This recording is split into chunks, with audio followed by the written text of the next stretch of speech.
a tua trajetória, Thalys, dentro do evangelho, tu acabou de falar que é cristã, né? Como que foi, porque a gente cria maturidade, né? Por um tempo, como que foi a tua caminhada até agora? Como que tá sendo? Se mistura, né, os assuntos que a gente vai falar hoje, assim, na minha história. Eu nasci num berço cristão, acho que já posso começar a falar, né? Sim, claro. Deu uma gravidez não desejada, né? Não foi uma gravidez planejada. E eu nasci assim, me criei nesse meio cristão, né? E na minha adolescência eu meio assim que me revoltei, sabe? Me revoltei comigo mesmo, queria mostrar assim que eu tinha o controle da situação, que eu queria namorar, né? Aquela coisa da adolescência. Normal. Acho que todo mundo passou. Um dia a adolescência passa, né? Alguns demora um pouquinho mais. Mas, e daí acabei entrando num relacionamento, né? Acabei me machucando. E tava assim muito fria, né? Eu tava dentro da igreja e ao mesmo tempo eu não estava. E aí aconteceu que quando eu fiz 18 anos ali, que eu fui pra faculdade, eu fui comprar um livro cristão e essa pessoa que vende livros me convidou para mim participar de uma célula. E daí eu comecei a frequentar, assim, tinha outros jovens, né, ali, e eu comecei a estar mais nesses ambientes, assim. E ali eles começaram a me ensinar um evangelho, assim, mais profundo, né, de uma forma, assim, que eu não tinha ainda mergulhado, não tinha tido contato ainda, que eu era só uma frequentadora, né. Não tinha nenhuma mudança de hábito, não tinha, embora minha família fosse cristã, né, eu tinha essa resistência, assim. E aí eu comecei a participar e começou a criar, nasceu o desejo no meu coração de eu servir na obra, né? Aí acabei conhecendo o meu esposo, né? E a gente começou a orar, começou a trilhar, assim, uma trajetória em Cristo juntos, né? E daí a gente passou por algumas situações, assim, também, onde Deus nos chacoalhou. E 2 anos pra cá, assim, a gente mergulhou no sobrenatural de Deus, assim, sabe? Conhecendo realmente um evangelho puro, um amor a Jesus, assim, que transformou o nosso coração e nos deu vontade, assim, de não só servir a Cristo, mas de transformar a nossa vida, né? O nosso testemunho.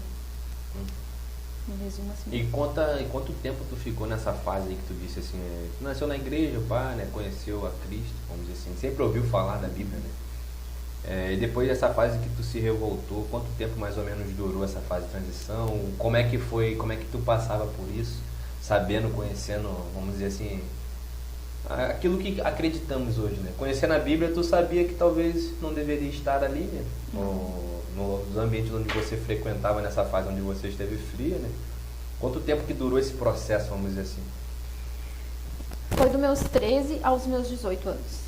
Porque eu sempre fui uma pessoa muito tranquila, muito calma, uma adolescente muito calma, de personalidade muito forte, mas eu era muito tranquila.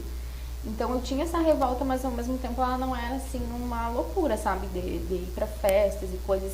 Eu cheguei a provar a bebida, assim, com os amigos, assim, que estavam perto, assim, sabe, até com pessoas da família. Tranquilo igual uma granada, assim. Mas não virei à noite, assim, né, foi tranquilo, né. E aí foi isso, assim, sabe, foi nesse período onde Deus começou a trabalhar, sabe, no meu coração, assim. Mas de 2 anos pra cá, eu percebi que algumas coisas na minha vida, elas não rompiam.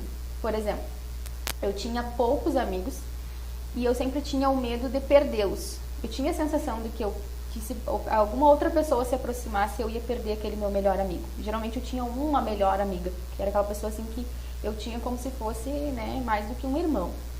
E aí sempre acontecia de outras pessoas se aproximarem, eu ficar com ciúme, eu começar a me afastar. E aí eu não conseguia, até mesmo na faculdade, assim, sabe, eu começava a pensar de que eu ia me formar, eu não ia ser ninguém, eu ia sair de lá, eu não ia conseguir fazer nada. Sempre me menosprezando, né? Sempre achando que eu não era aceita nos ambientes. Isso não era uma coisa assim que as pessoas não me aceitavam no ambiente. Eu não me aceitava no ambiente. Eu achava que eu não era aceita no ambiente. E aí, de 2 anos pra cá, eu entrei num processo de libertação, né? Onde eu fui conhecendo mais, assim, da libertação e da intercessão, aonde eu descobri que eu tinha um espírito de rejeição muito forte na minha vida que estava paralisando o meu ministério, paralisando o meu chamado e paralisando a minha vida, né? Porque o espírito de rejeição, ele age nas nossas emoções. Então, pelo fato de eu vir de uma gravidez que não era desejada, isso se criou junto comigo. Entendeu? Então, tinha coisas que aconteciam na minha vida que eu não conseguia entender. De eu ter, assim, essas pessoas que eu tinha que ter a necessidade de ter elas perto de mim, de ter esse medo de perder, essas coisas, assim, que são sintomas de rejeição, né? De não ter sentir aceito no ambiente, de pensar assim, mas o Cunha não gosta de mim, por que eu vou lá? Entendeu? A pessoa não falou nada, mas dentro da tua mente aquilo dali tá te metralhando dia e noite.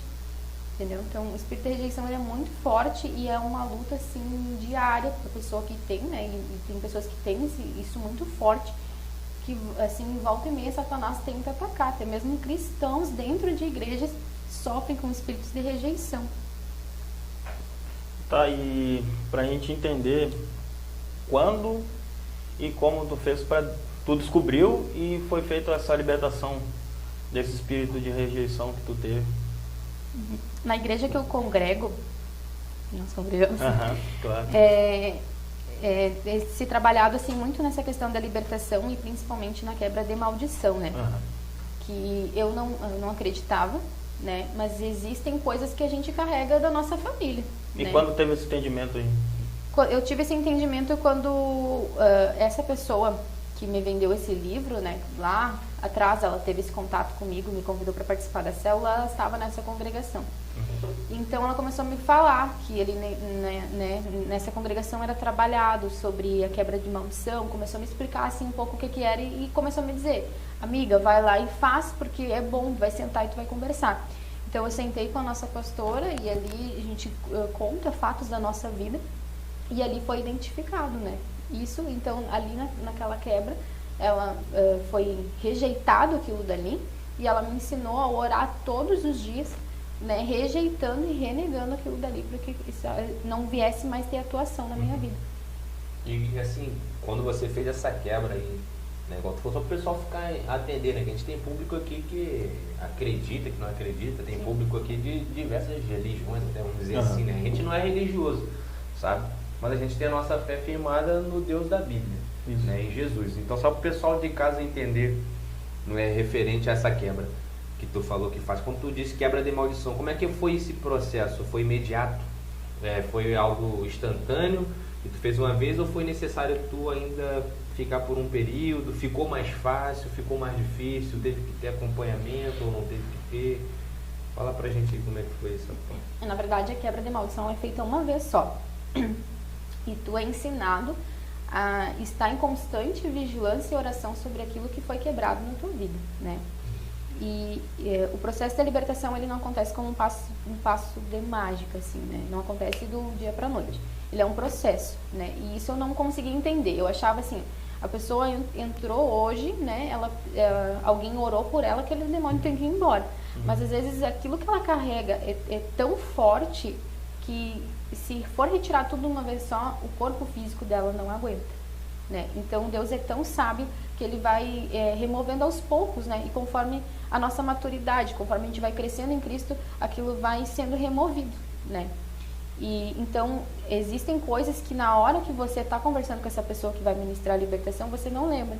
Mas aí depois, uma semana, um mês, um ano depois, tu lembrou, tu tem a autoridade de falar, não, eu rejeito e renego isso em nome de Jesus. Entendeu? E aquilo dali tem que deixar a tua vida, porque é uma atitude que tu tomou, né?